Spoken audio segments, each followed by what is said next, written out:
Bueno, en l'any 86, Pep Nebot va fer el primer estudi, que és la seva tesina, sobre la flora del Benicadell. Si no recorde mal, en aquest estudi parlava d'unes 650 o 660 espècies diferents en el Benicadell. Posteriorment s'ha anat a ampliar la flora del Benicadell i ara està per 700 llargues espècies en tot el Benicadell. Entre les més significatives i les més interessants són les espècies que podem trobar en els cingles.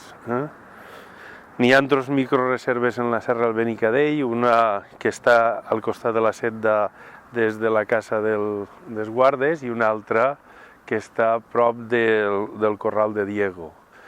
Les espècies així més significatives són el que és la corona de rei, és una planta molt rara que és molt abundant en la Serra d'Aitana, que no estava present en Mariola, tampoc està en la Font Roja, però sí que n'hi ha unes poquetes mates en la Serra del Benicadell i després pega un bot fins a Xulilla.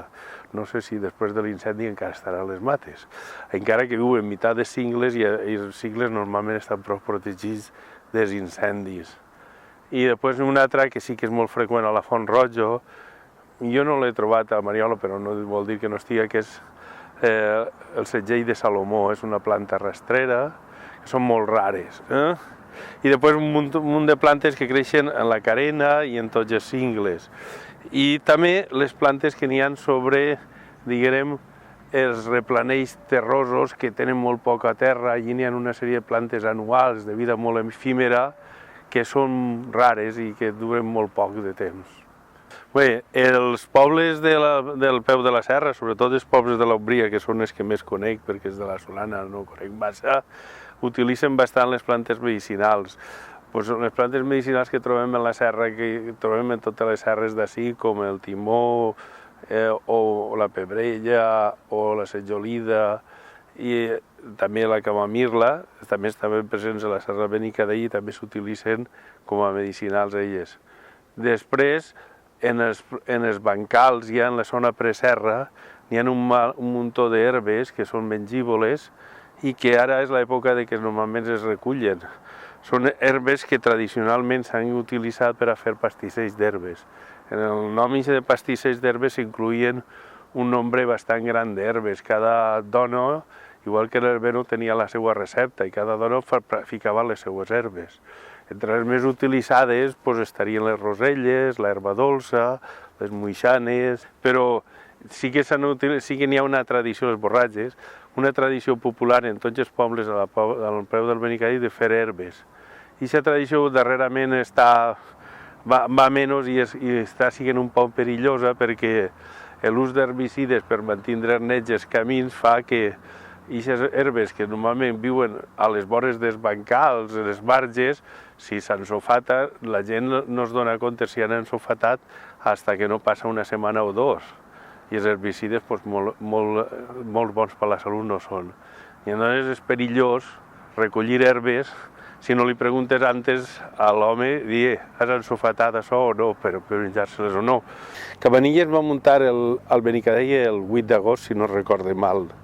I per muntar el Benicadell va cridar a un home de Salem, que entonces es deia Pràctics, perquè l'acompanyara pel camí. Jo no sé per quins caminals el va portar, però Cabanilles va acabar de l'excursió, crec que literalment en els collons en la gola, perquè les seues descripcions de la muntar al Benicadell són terribles. Diu, hay unos precipicios que horrorizan, dígase al práctico que no vaya por los atajos, que vaya por el camí planet, però el dia s'ho va passar tremendament mal. No sé si li faria fer la cresta al Benicadell, no crec que la cresta, però sí alguna drecera que inclouria un tros de cresta.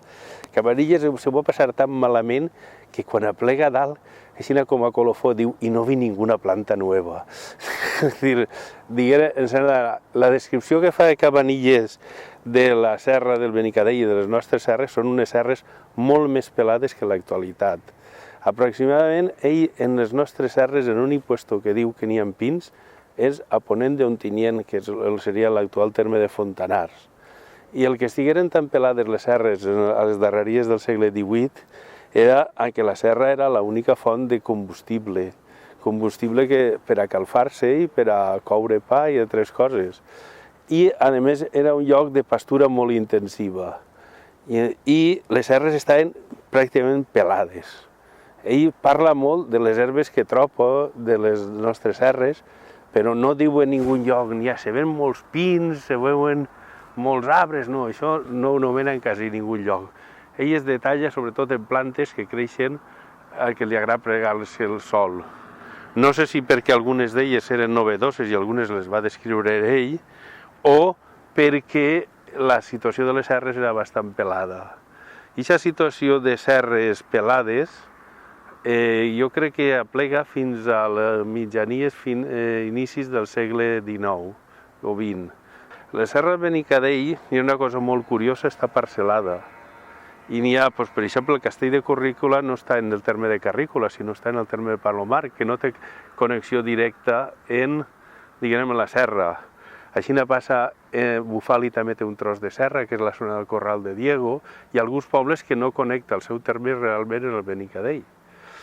I és que això tot ve de detalls del marquesat d'Albaida, i com l'única font de combustible era la serra, cada poble tenia un lloc on treure llenya per fer combustible, per fer carbó o per fer la remulla per a coure pa o per a calfar la llar. Llavors, la serra ha estat molt més pelada del que està a l'actualitat durant sempre.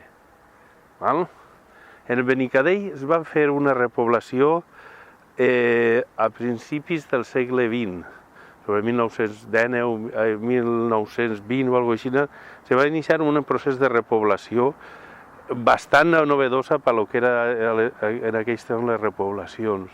Les zones de pi finastre o pi melis que n'hi ha a les voltants del pic suposo que són restes d'aquella repoblació.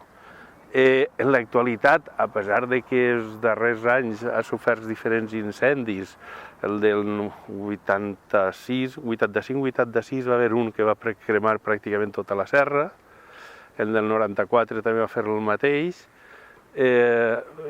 continua salvant-se una raconada, que és la raconada de Beniatjar Salem, que això no s'ha cremat des de fa molts anys, esperem que continuï així.